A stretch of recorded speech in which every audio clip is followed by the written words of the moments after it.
जय श्री कृष्णा प्यारे साथियों, एक बार फिर से स्वागत करती हूँ आप सभी का आपके अपने चैनल कहानी सुनो पर। आज आपको बता रहे हैं भगवान को पाने का सबसे सरल मार्ग क्या है। अगर आपको पता है ये मार्ग तो बहुत अच्छी बात है, और अगर आपको ये मार्ग नहीं पता है तो चलिए आपको बताते हैं एक छोटी सी कहानी के माध्यम से। एक गांव में एक बूढ़ी माई रहती थी। माई का आगे पीछे कोई न था, इसलिए बूढ़ी माई बेचारी अकेली रहती थी।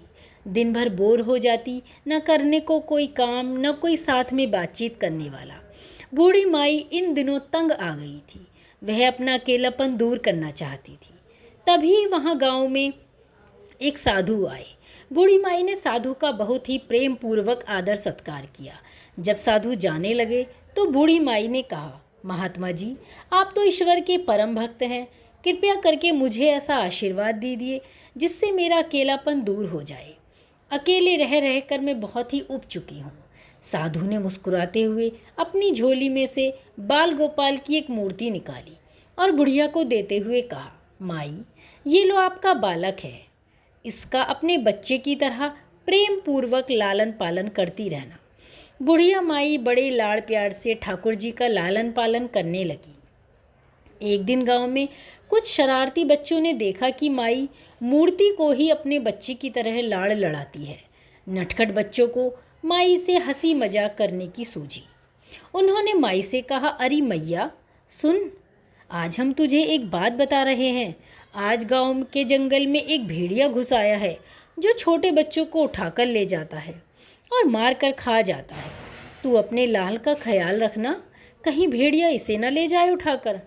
बूढ़ी माई ने अपने बाल गोपाल को उसी तरह कुटिया में विराजमान कर दिया जैसे एक बच्चे को करते हैं, और स्वयं लाठी लेकर दरवाजे पर पहरा लगाने लगी।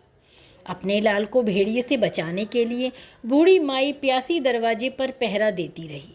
पहरा देते देते एक दिन बीत गया, दूसरा, तीसरा, चौथा, पांचवा, और ऐसे ही दिन बीतते चले गए। बूढ़ी माई 5 दिन 5 रात लगातार बगैर पलक झपके भेड़िए से अपने बाल गोपाल की रक्षा के लिए पहरा देती रही। उस भोली भाली मैया का यह भाव देखकर ठाकुर जी से रहा न गया। ठाकुर जी का हृदय प्रेम से भर गया। अब ठाकुर जी को मैया के प्रेम का प्रत्यक्ष रूप से आस्वादन करने की इच्छा जागृत हुई। भगवान ने बहुत ही सुंदर रूप धारण किया, वस्त्राभूषणों से खुद को सुसज्जित किया और माई के पास आए। ठाकुर जी के पाँव की आहट पाकर माई डर गई। कहीं दुष्ट भेड़िया तो ना आ गया आज, मेरे लाल को उठाकर ले जाएगा। माई ने लाठी उठाई और भेड़ियों को भगाने के लिए उठ खड़ी हुई। जैसे माई के शरीर में एक अद्भुत जोश आ गया हो। तभी श्याम सुंदर ने कहा, मैया मैं हूँ, मैं तेरा वही बालक हूँ जिसकी तुम रक्षा करती हो।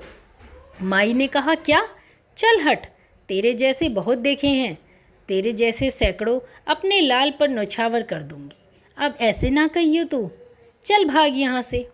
ठाकुर जी मैया के इस भाव को, एक निष्ठता को देखकर बहुत प्रसन्न हो गए। ठाकुर जी मैया से बोले, अरे मैया तू कितनी भोली है, मैं त्रिलोकीनाथ भगवान हूँ, मुझसे जो चाहे वर मांग ले मैया, मैं तेरी भक्ति से बहुत प्रसन्न हूँ। बुढ़िया माई समझ गई थी कि साक्षात भगवान उसके सामने आ गए हैं।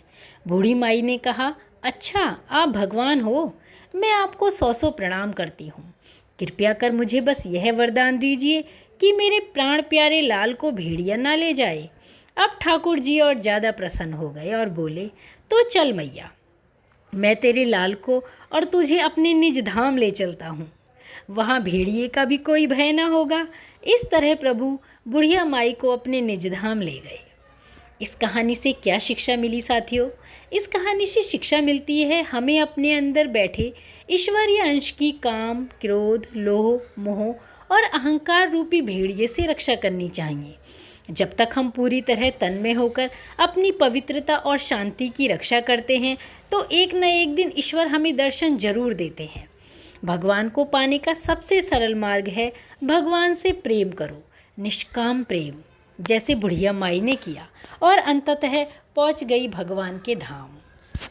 साथियों, कहानी अच्छी लगी हो तो लाइक ज़रूर कीजिए।